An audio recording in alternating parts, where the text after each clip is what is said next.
Hi, everyone. It's Brittany and Katie with the Q team in Rochester, New York. We are back tonight to talk about some market stats. And oftentimes we're giving advice to our home buyers and our home sellers that are about the process and about homes specifically. But this time we're here to talk about statistics that we've reviewed for the past 2 months and what that means for our buyers and sellers. Everyone's favorite topic, statistics. I love You it. love them or you hate them.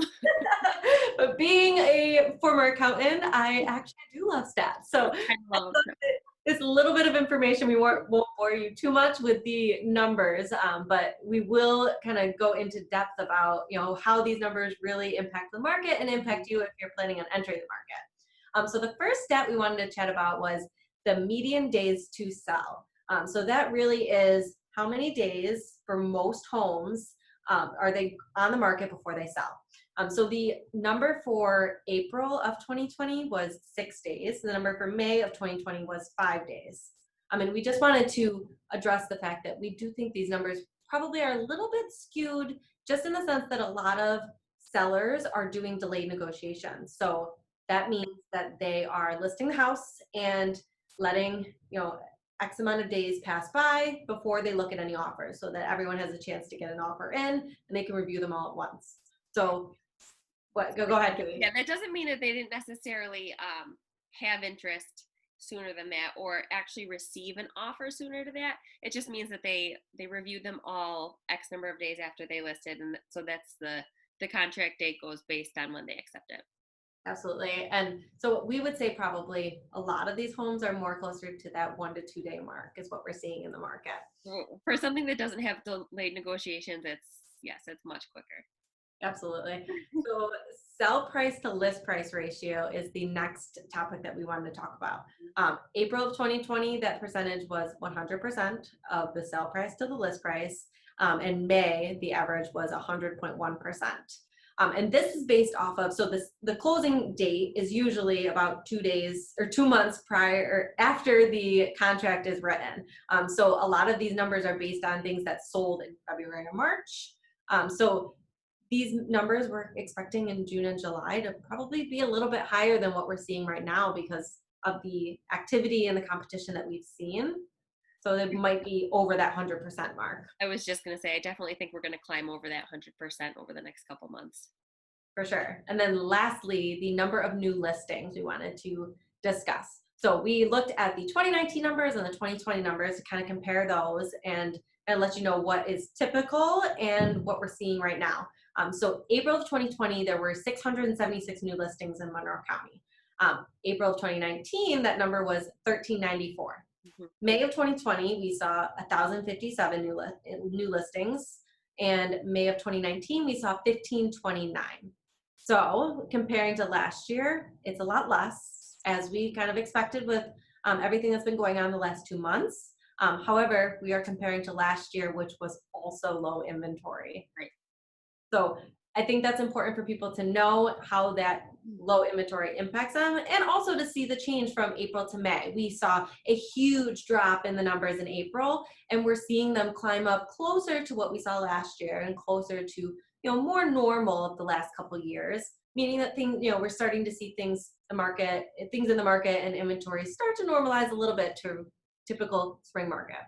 I was just going to say that the increase from April to May that we saw this year, it's giving hope to our buyers because they've seen such low numbers in inventory, especially with everything that's been going on lately. So just know that they're climbing. They're getting there. But as a whole, what do these stats mean for our buyers? Homes are selling in a matter of days, whether it's 1 or 2 days with no delayed negotiations, or 5 or 6 if there is a delayed negotiations on file for the seller. But that means that in previous years, I'm talking like a few years ago, you had time to sit and think about a listing when you saw the pictures, and if you wanted to go look at it, and then go schedule a time to look at it, and then decide if you wanted to pursue it. At that time, we don't have that time anymore if we're a buyer in this market. So it's just about knowing what you want and what compromises you're willing to make and what compromises you're not willing to make, because that'll make your decision much easier. The sales price to list price means we just have to be strong. If we're a buyer in this market, there's no negotiating room like there have been in prior years. Houses aren't sitting on the market for months. We're not seeing a ton of price reductions. And when we do, usually there's a price reduction and then it's selling in a matter of hours, sometimes days. So it's just a matter of going in with your best foot forward and submitting a strong offer in a short period of time after it hits the market, because you might not have the time to do otherwise. And there are still new homes hitting the market. Like I said, it might feel like the inventory is low, but we're climbing from last month. We're just going to continue to climb as we're allowed to do more and we're allowed to see more. So don't lose hope on us. The listings are coming. The sellers are out there, and more will be coming. So Brittany, talk about what this means for our sellers. For sure. So what we, especially too, for our buyers, I think it's also important related to that inventory, and for our sellers, is that a lot of people kind of have been waiting to see how things have progressed, and we're really anticipating our spring market to be happening in the summer. So June, July, and August, if you're out there and you're a buyer and you're a seller, get prepared for a normal spring market crazy. But on the seller end, we wanted to talk a little bit about, what this means for them, which we've talked about a bit in the past, but I think it's important to reiterate, it is a great time to sell if you're looking to sell. I mean, things are selling within days, as we talked about. So as a seller, you can expect, if you price it right and you're in good condition, that you're going to, attract a lot of activity right off the bat. With that being said, a lot of times we will discuss with our sellers if the delayed negotiations, like we talked about, make sense for them and their situation. So we can kind of fine tune those things to see, how soon are we going to get that offer accepted after we list. The sale price to list price ratio, I think that's just huge to know that if you price your home right, you are hopefully going to get very close, if not above, list price. Yep. So I guess the most important thing that we tell our sellers, don't overprice it, because that's not it's ultimately will likely hurt you in the end price-wise. Yeah. But hopefully that 100% plus is what you're going to see as well.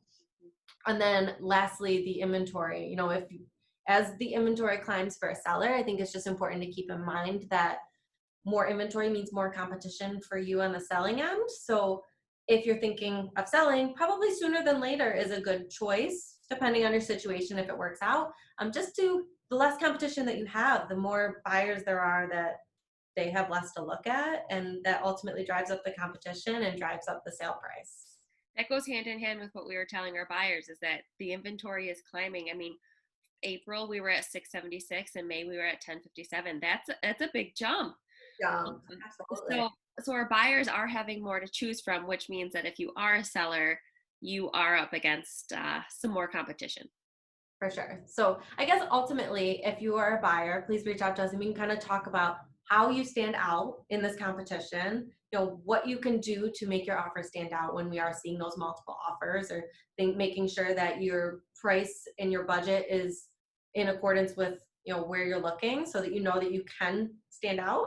And for our sellers, just, kind of discussing what your plans are and how you can best position yourself based on what we expect in this upcoming next couple months and the potential changing market conditions. Mm-hmm.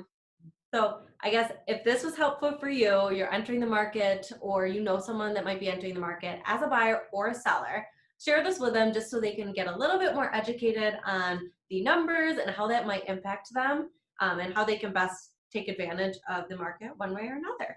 I know it's all about positioning yourself to be the best that you can be. And actually we did a previous Sunday night video on how to be competitive with your offers. So either reach out, we can send you the link for that, or if you just scroll back through all of our videos, you'll be able to find it. You can binge our videos. There's a ton of them, and they're great information. So have fun. Always. All right, we'll talk to everyone soon. Please reach out if you have any questions. Bye, guys.